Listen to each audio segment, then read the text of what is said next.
The queen's question hung in the air, and every Calvori in the vast chamber leaned forward to hear his answer, and Deho felt the weight of their attention like a physical force pressing against his chest. He could have given a political answer and spoken of peace and diplomacy and the strategic value of mercy. He could have given a military answer and claimed that he had seen an opportunity and taken it. He could have given a dozen different answers that might have satisfied the queen and saved his life, but none of them would have been true. I saved her because she was afraid, Deho said, and his voice carried through the silent chamber without effort, as if the very walls wanted to hear his words. I saved her because she was hurt and alone, and I could not walk away from that, no matter who she was or what her people had done to mine. The queen tilted her massive head and studied him with eyes that seemed to pierce straight through to his soul. That is not a reason, she said, and her voice rumbled like distant thunder. That is sentiment. Then sentiment is all I have to offer. A murmur ran through the assembled. Calvori and Deho could feel their confusion and their anger and their disbelief. This human had walked into their stronghold and stood before their queen, and all he offered was sentiment. My daughter tells me that you sang to her, the queen said, and something in her voice shifted and became almost gentle. She tells me that when she was frightened you held her and made sounds that calmed her, and she wants to know the meaning of those sounds. Deho felt his throat tighten, and he thought of the song and of his mother who had sung it to him, and of his sister who had never grown old enough to sing it to anyone else. It was a lullaby, he said, and his voice cracked slightly on the word. My mother sang it to me when I was a child, and I sang it to my sister when she was afraid. And now I have sung it to your daughter, because that is what we do when someone small and scared needs comfort. Why? The question was simple, but Deho could hear the depth behind it, and he understood that the queen was not asking why he had sung. She was asking why humans were the way they were, why they formed bonds across the barriers of blood and species, why they cared for those who could offer them nothing in return, why mercy lived in them alongside violence. I do not know, Deho admitted, and his honesty seemed to surprise her. We are a contradictory species, and we can be cruel beyond measure, and we can be kind beyond reason, and I cannot tell you why we are one thing one moment and another thing the next. He paused and searched for words that could bridge the gap between their peoples. But I can tell you that when I looked at your daughter, I did not see an enemy, and I did not see a princess, and I did not see a Calvori. What did you see? I saw a child who needed help, and that was enough. The queen was silent for a long time, and the chamber held its breath, and Deho stood alone before the throne of his enemy and waited. Then a small figure emerged from behind the queen's massive form, and Deho's heart leaped because he recognized her immediately. The child had grown in the months since he had seen her last, and her carapace had darkened and hardened, and she moved with a grace that spoke of healing and health. But her eyes were the same, and they looked at him with the same trust that he remembered, and she walked down the steps of the throne and crossed the distance between them. Without hesitation, the Calvori in the chamber stirred with alarm, and warriors moved to intercept her. But the queen raised one massive limb, and they froze. The child stopped in front of Deho and looked up at him. And then she reached out and took his hand, and the touch was light and warm, and Deho felt tears prick in his eyes. Deho, she said, and her pronunciation was careful, as if she had practiced the word many times. You came back. I promised I would take care of you, he said, and his voice was thick with emotion. I had to make sure you were all right. The child turned to face her mother, and she did not release Deho's hand. Mother, she said, and her small voice rang clear in the vast chamber. This is the one who saved me, and he is good, and he should stay with us. The queen looked at her daughter, and then at the human who held her hand, and something ancient and unknowable moved behind her eyes. You would have him remain here? Yes. Why? The child considered the question with a gravity that seemed far beyond her years. Because he teaches us something we have forgotten, and because we need to learn it again. And what is that?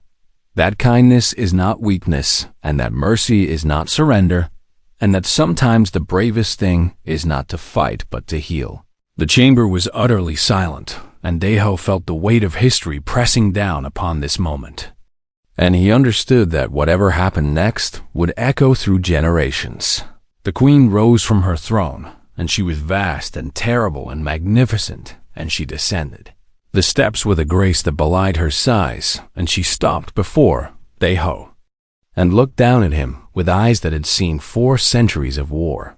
"I have ruled my people for 400 years," she said, and her voice was quiet now, almost intimate, despite the thousands who listened. "And in all that time I have never understood humans, and I have feared you, and I have hated you, and I have ordered the deaths of millions of your kind." She paused, and something changed in her expression, and Deho saw not a queen but a mother who had almost lost her child. "But you have given me something I did not expect, and you have given my daughter back to me, and you have shown her that not all humans are monsters, and that gift is worth more than all the worlds in my domain." She extended one massive limb and touched Deho's shoulder with a gentleness that seemed impossible for a creature of her size. "I offer you a place in my court. Human, and not as a prisoner, and not as a guest, but as an advisor and a bridge between our peoples. And if you accept, I swear on my honor that you will be protected and respected for as long as you live." Deho looked at the child, who still held his hand, and he looked at the queen, who offered him something unprecedented. And he thought of the war and the death and the long years of hatred. And he thought of mercy. "I accept," he said, and the child smiled, and the queen nodded, and somewhere in the chamber a Cavalry warrior, who had once been ready to kill him, bowed her crimson head in respect. The war did not end that day, but something else began. A bridge was built between 2 peoples who had only known how to destroy each other, and it was built not on treaties or territory, but on a single act of kindness that had rippled outward like a stone thrown into still water. Deho stood in the throne room of the Cavalry Queen with the child's hand in his, and he knew that the road ahead would be long and difficult, and that many would hate him for what he had chosen. But he also knew that peace had to start somewhere, and as the child looked up at him with eyes full of hope and trust, Deho smiled and squeezed her hand and whispered the old lullaby one more time. Outside the great viewport, the stars burned cold and eternal, and for the first time in 15 years, the guns were silent, and that was enough. The Cavalry vessel was unlike anything Deho had ever seen, and as the human shuttle approached the massive ship, he felt his breath catch in his throat at the sheer alien beauty of its design. Where human ships were angular and utilitarian, the Cavalry craft was curved and organic, and it looked less like something built and more like something grown, and its hull shimmered with colors that shifted and changed as light played across its surface. Deho sat alone in the shuttle's passenger compartment and watched through the viewport as the enemy ship grew larger and larger, until it filled his entire field of vision, and he wondered if this was how insects felt when they flew toward a flame. The shuttle shuddered as it passed through the atmospheric barrier of the Cavalry hangar, and Deho gripped the arms of his seat and reminded himself that he had chosen this, and that he could not show fear, because fear was a weakness, and the Cavalry would see it immediately. The shuttle touched down and the hatch opened, and Deho rose on legs that wanted to tremble and walked down the ramp into the heart of enemy territory. They were waiting for him. A dozen Cavalry warriors stood in formation, and their carapaces gleamed under the strange lights of the hangar, and their eyes tracked his every movement with the cold precision of predators watching prey. But they did not attack, and they did not raise their weapons, and Deho walked forward until he stood in the center of their formation and waited for whatever came next. A figure emerged from the shadows, and Deho recognized her immediately because her crimson carapace was etched into his memory. and he had seen those same eyes looking at him across the body of a wounded child blade mother. He said, and inclined his head in what he hoped was a respectful greeting, "Human." She replied, and her voice was flat but not hostile, and she studied him with an expression that he could not read. "You came. I said I would." She tilted her head in a gesture that might have been surprise, or might have been something else entirely. Most humans do not keep their word to our kind, and we have learned through bitter experience that your species speaks with forked tongues.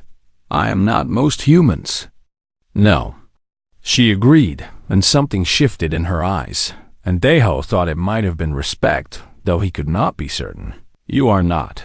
She turned and gestured for him to follow, and Deho fell into step beside her as the warrior escort formed up around them, and they walked through corridors that pulsed with soft light and hummed with sounds that were almost musical. "The Queen is eager to meet you," the Blade Mother said as they walked, and her voice was quieter now, as if she did not want the other warriors to hear. "She has spoken of nothing else since I brought her daughter home, and she does not understand why you did what you did. Do you understand?" The question seemed to catch her off guard, and she was silent for several paces before she answered. "I have thought about it every day since, and I have tried to imagine what would have driven me to save an enemy child, and I cannot find an answer that makes sense. Perhaps that is because you are looking for the wrong kind of sense." She glanced at him, and her eyes were sharp with curiosity. "Explain." "Not everything has to make strategic sense or serve a larger purpose, and sometimes we do things simply because they are right, and because our hearts demand it, even when our minds tell us it is foolish. That is a very human way of thinking." "Yes, it is." They walked in silence for a while, and the corridors grew wider and more ornate, and Deho could see that they were approaching something important, because the air itself seemed to grow heavier with significance. "She is changed," the Blade Mother said suddenly, and her voice was soft with something that might have been wonder. "The young one who you saved, and she speaks of you constantly, and she has told every hatchling in the royal nursery about the human who was gentle when he could have been cruel." Deho felt his heart clench at those words, and he thought of the child's eyes and her small hand reaching for his face.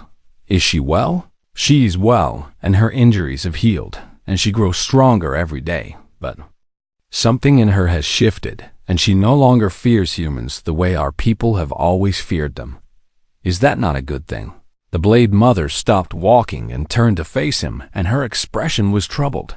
"I do not know, and that is what frightens me, because our fear of humans has kept us sharp, and it has kept us ready, and without that fear, I do not know what we will become." "Perhaps you will become something better." She stared at him for a long moment, and then she made a sound that might have been laughter. "You are a strange creature, Deho, and I find that I do not hate you as much as I should. I will take that as a compliment." They resumed walking, and soon they came to a great door that rose from floor to ceiling, and it was carved with symbols that Deho did not recognize, but which clearly held deep meaning. "Beyond this door is the throne chamber," the Blade Mother said, and her voice was formal now, as if she was reciting something memorized. "You will be presented to Queen Sithralax, and you will answer her questions honestly and completely. And if she finds your answers acceptable, you will leave this place alive. And if she does not, then I will kill you myself, and it will be quick because you saved the child. I was sworn to protect, and I owe you that much at least." Deho nodded and squared his shoulders and took a deep breath. "Then let us not keep the Queen waiting." The great door opened, and light spilled out, and Deho walked forward into whatever fate awaited him. The throne chamber was vast, and it seemed to stretch forever in every direction, and thousands of Kalvori lined the walls and watched him with eyes that glittered in the strange light. At the far end of the chamber sat the Queen. She was enormous and ancient and beautiful in a way that was utterly alien and completely magnificent, and her carapace was the deep gold of old bronze, and her eyes were like pools of liquid darkness that seemed to see everything and forget nothing. Daeho walked toward her across a floor that was smooth as glass, and every step echoed in the silence, and he felt the weight of every eye upon him. He stopped at the foot of her throne and looked up at her and waited. "So," the queen said, and her voice was like thunder and like music and like nothing Daeho had ever heard. "You are the human who saved my daughter." "I am. Tell me why." Daeho woke to the sound of machines and the smell of antiseptic, and for a long moment he believed he was dead, because the dead surely did not feel such pain. Every part of his body screamed with agony, and when he tried to move, he found that he could not because restraints held him to the bed and tubes ran into his arms, and a mask covered his face and pumped air into lungs that did not want to work. "He is awake," someone said, and the voice was human and filled with relief, and Daeho tried to turn his head toward the sound, but even that small movement sent waves of fire through his skull. "Easy, soldier," another voice said, and this one was older and carried the weight of authority, and Daeho recognized it as belonging to a doctor, because he had spent enough time in medical wards to know that particular tone. "You have been unconscious for 2 months, and your body has been through more trauma than any human should survive. 2 months. The words echoed in Daeho's mind, and he tried to speak, but his throat was raw, and his voice came out as nothing more than a croak. "The station," he managed to say, and even those 2 words cost him more effort than he had expected. "Destroyed," the doctor said, and there was something careful in his voice, as if he was choosing his words with great precision. "The rescue team found you in the wreckage, and no one can explain how you survived, because by all rights, you should have died with everyone else who was trapped in Section 7. Daeho closed his eyes and remembered the fire and the screaming metal and the moment when he had accepted that his life was over, but he had not died. Somehow, against all odds and reason, he had not died. "The child," he said, and the word came out as a whisper, and the doctor's expression changed to something that might have been confusion or concern. "What child?" Daeho tried to explain, but the effort was too much, and darkness claimed him once again. When he woke the second time, the pain was less, and he could move his head, and he found that he was no longer alone in the room. A woman stood by the window, and she wore the uniform of a fleet admiral, and her face was carved from stone, and her eyes held the cold calculation of someone who had sent thousands to their deaths, and would send thousands more if duty demanded it. "Sergeant Yoon," she said, and her voice was flat and without warmth, and Daeho knew immediately that this was not a social visit. "Admiral," he said, and his voice was stronger now, though still rough, and he tried to sit up, but the restraints held him in place. "Do you know why you are restrained?" she asked, and it was not really a question, because she clearly intended to tell him, regardless of his answer. Daeho shook his head. 3 days ago, we received a transmission from the Calvary Dominion, and it was broadcast on all frequencies, so that every ship in the sector could hear it." She paused, and something flickered in her eyes that might have been anger or might have been something else entirely. The transmission was from Queen Sithralax herself, and she demanded that we hand over the human who saved her daughter's life. Daeho felt his heart stop and then start again with a painful lurch, and the memory of the child came flooding back, and he remembered her eyes and her touch, and the way she had said his name as the escape pod sealed. "She survived," he said, and the words came out as a breath of relief that he could not contain. "Yes, she survived, and so did the Blade Mother who was with her, and they have told their queen everything that happened on that station." The Admiral's expression darkened, and she took a step closer to the bed, and Daeho saw that her hands were clenched at her sides. "Do you understand what you have done, Sergeant?" Daeho met her eyes and did not look away. "I saved a child. You saved an enemy princess, and you released her without authorization, and you refused a direct order to use her as leverage, and you may have single-handedly changed the course of this entire war." Her voice rose with each word, and Daeho could see the fury building behind her controlled facade. I saved a child," he said again, and his voice was calm because he had made his peace with his decision long ago, and no amount of shouting would change what he knew to be right. The Admiral stared at him for a long moment, and then she laughed, and the sound was harsh and without humor. "You know what the strangest part is, Sergeant? Half the fleet wants to court-martial you for treason, and the other half wants to give you a medal for heroism, and command cannot decide which group is correct."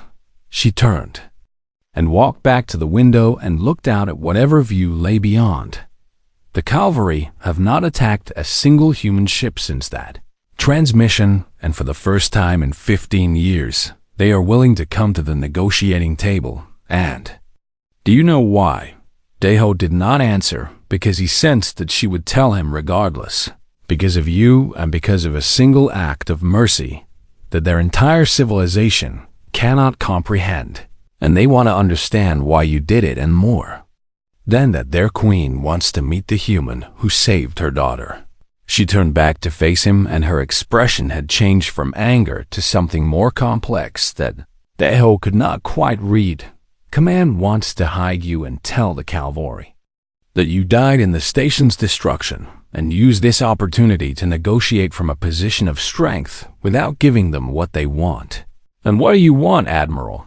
She was silent for a long time, and when she finally spoke, her voice was softer than before. "I want this war to end, Sergeant, and I am tired of sending young men and women to die for territory that neither side truly needs, and I am tired of receiving lists of the dead and writing letters to families who will never see their loved ones again." She walked to his bedside and looked down at him with eyes that had seen too much.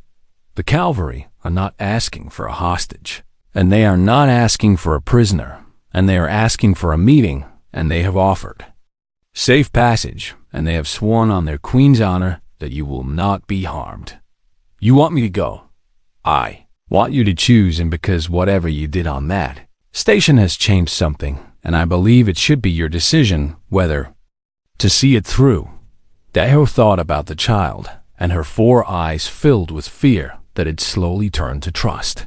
And he thought about the warrior who had stayed her blade when she could have killed him, and he thought about all the years of war and all the death and all the hatred, and he thought about mercy and what it might mean if even enemies could learn to show it.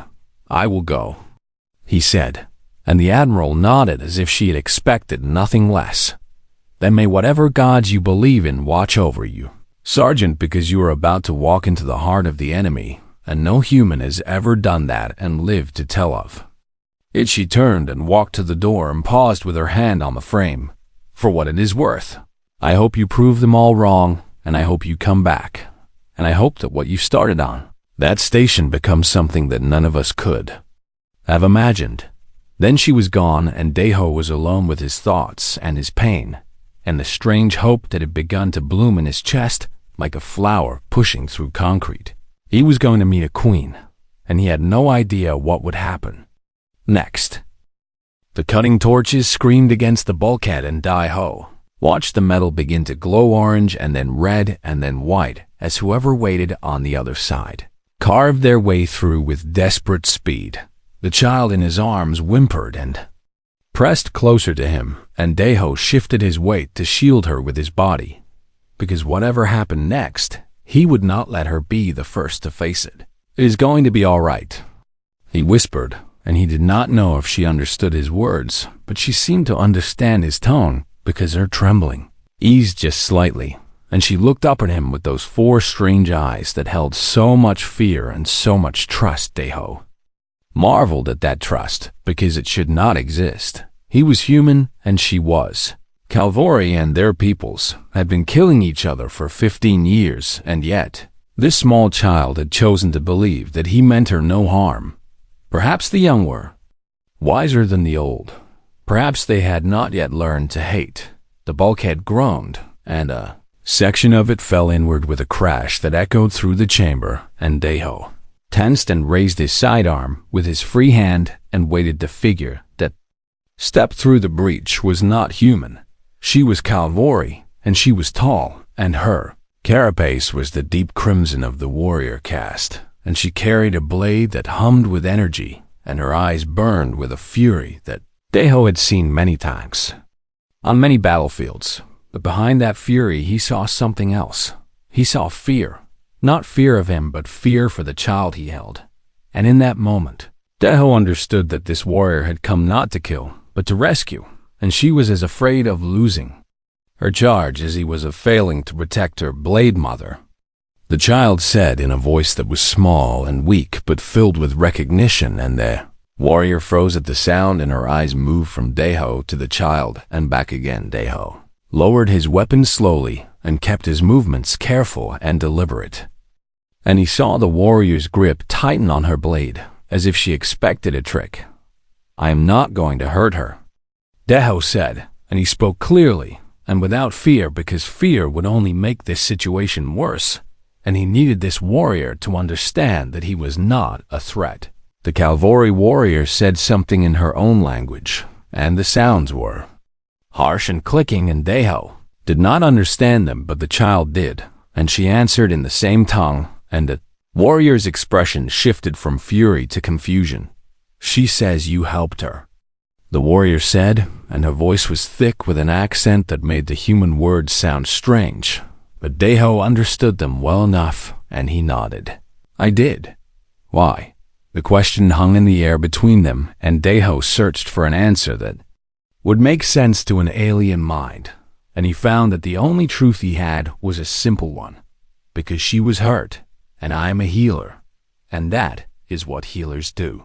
The warrior stared at him for a long moment, and Deho could see the war playing out behind her eyes as she tried to reconcile what she had been taught about humans with what she was seeing before her. Her people had told her that humans were monsters, that the monster before her had bandaged her princess and held her gently and sung to her when she was afraid. "You could have killed her," the warrior said, and there was something in her voice that might have been wonder and might have been horror, and Deho could not tell which.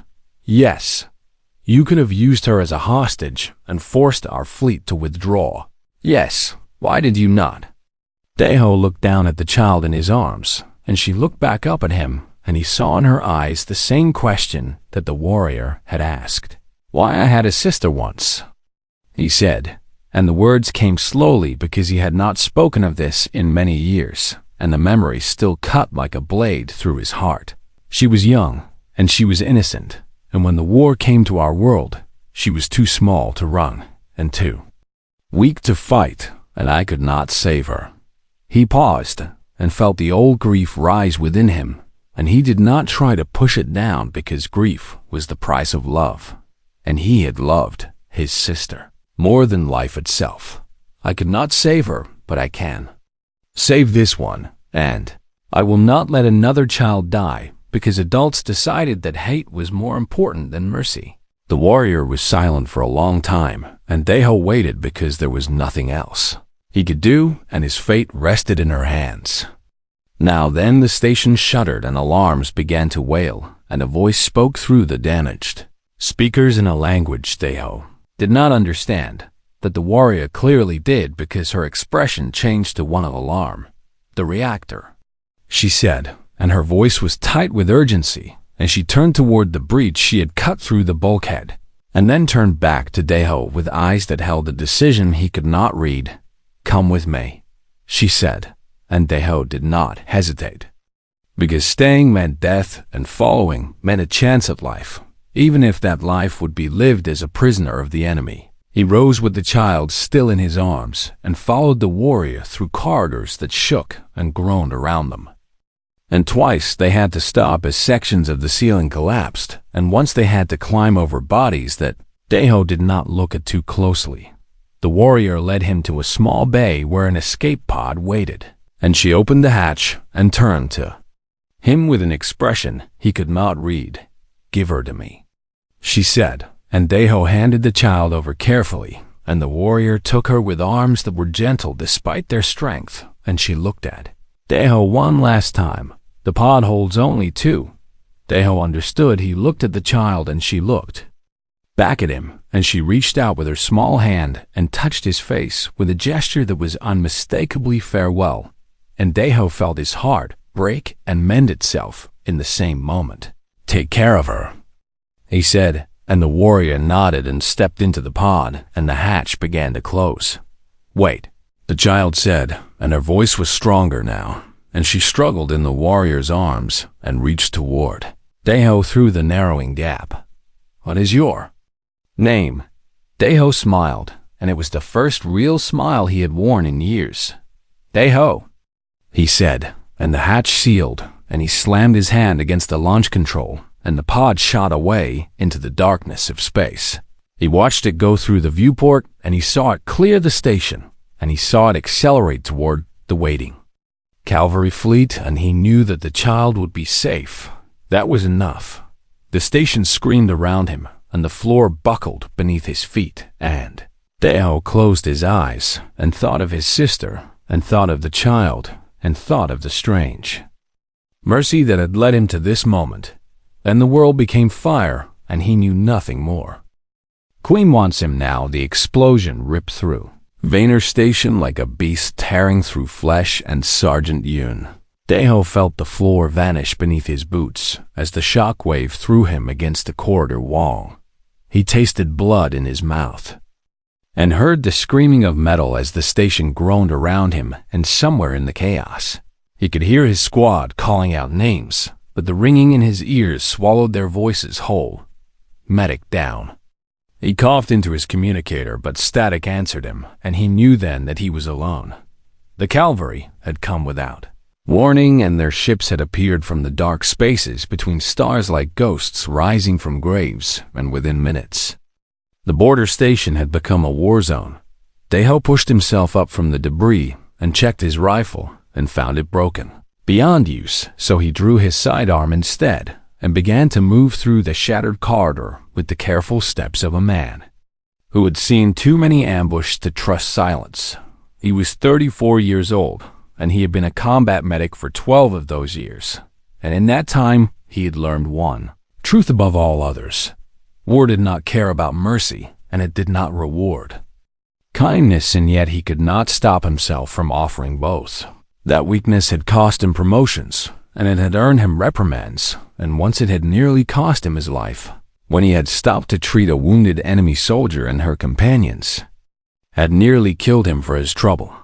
But he could not change what he was, any more than he could change the color of his blood. The station shook again, and Deho heard the distant thunder of weapons fire, and he knew that his people were fighting somewhere in the maze of corridors, but he could not reach them through the sealed bulkheads that had dropped like guillotines throughout the station.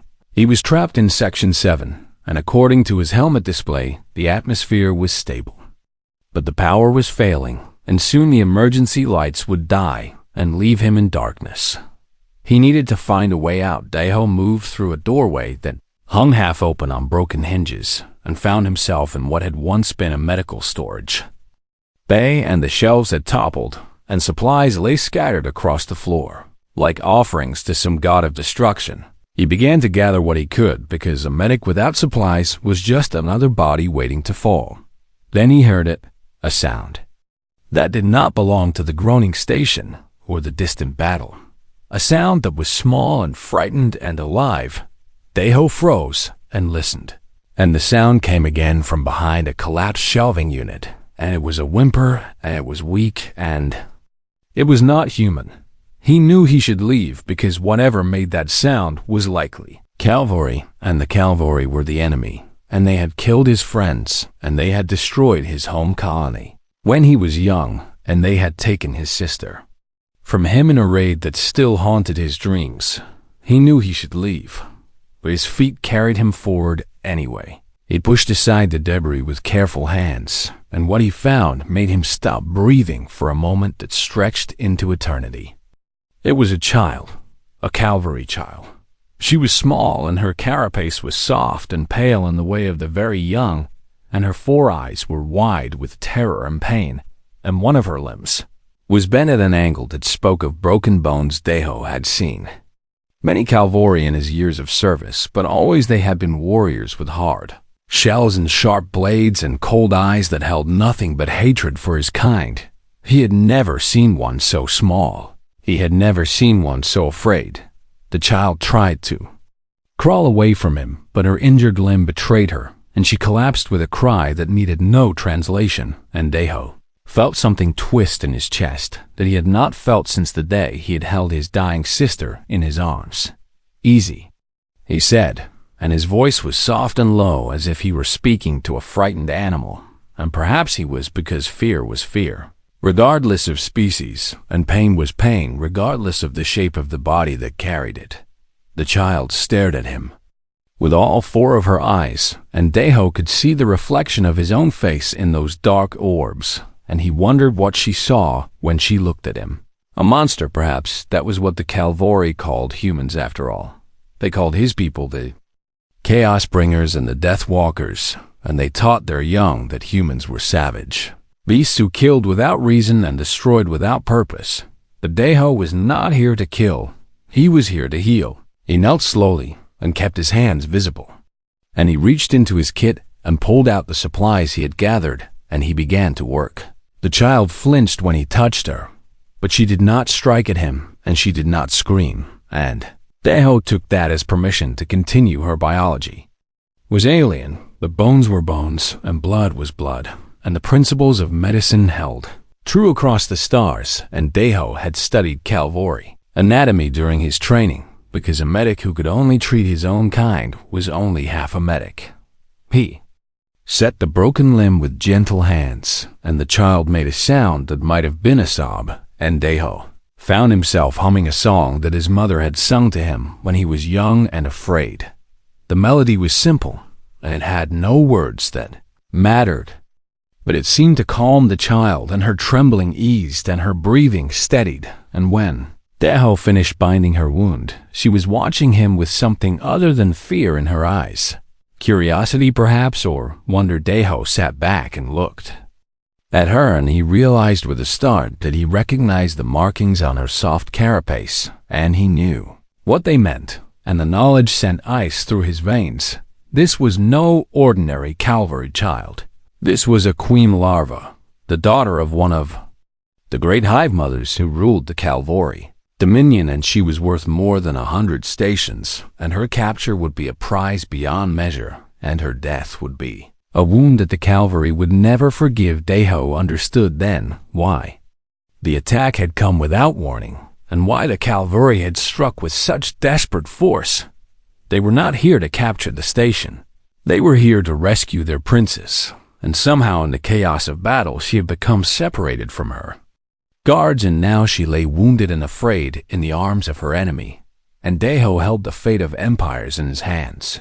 He could use her as a hostage and force the Calvary to withdraw and save what remained of his squad, and perhaps even end the war. In humanity's favor, he could kill her and strike a blow against the Dominion that would echo through generations and make himself a hero to billions. He could do many things, but when the child reached out with her uninjured limb and touched his hand with a gesture that was unmistakably a plea for comfort, Deho knew that he would do none of them. He had not become a medic to take lives. He had become a medic to save them, and that was exactly what he intended to do. He heard the sound of cutting torches beyond the bulkhead, and he knew that warriors were coming, and he did not know if they were human or Calvori. But either way, he would not surrender this child to become a weapon of war. He gathered her into his arms, and she weighed almost nothing, and her small body trembled against his chest, and Deho held her close and waited for whatever came next.